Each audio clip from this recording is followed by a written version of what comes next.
महाराष्ट्र राज्य मार्ग परिवहन महामंडळ अर्थात एसटी बसच्या भाडेवाढीचा निर्णय घेतल्यानंतर नागरिकांमध्ये नाराजीची लाट पसरली आहे। महिलांचं म्हणणं आहे की निवडणुकीच्या वेळी 50% सवलतीचं आश्वासन दिल्यानंतर आता भाडेवाढीची चर्चा करणं योग्य नाही। तर काही प्रवाशांचं मत आहे की भाडेवाढ सहन केली जाऊ शकते, पण त्यासाठी सेवा सुधारण्याची आवश्यकता आहे। म्हणजेच बस वेळेवर मिळणं, बसेसची संख्या वाढवणं आणि प्रवास अधिक सुरक्षित करणं या प्रवाशांच्या प्राथमिक मागण्या आहेत।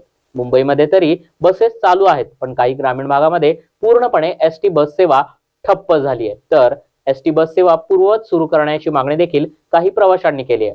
सरकारनं भाडेवाढी सोबतच सेवा सुधारण्यासाठी तात्काळ पावले उचलावीत अशी नागरिकांची अपेक्षा आहे। एसटी बस मध्ये आता भाडेवाढ झालेली आहे, त्याबद्दल काय म्हणणं आहे?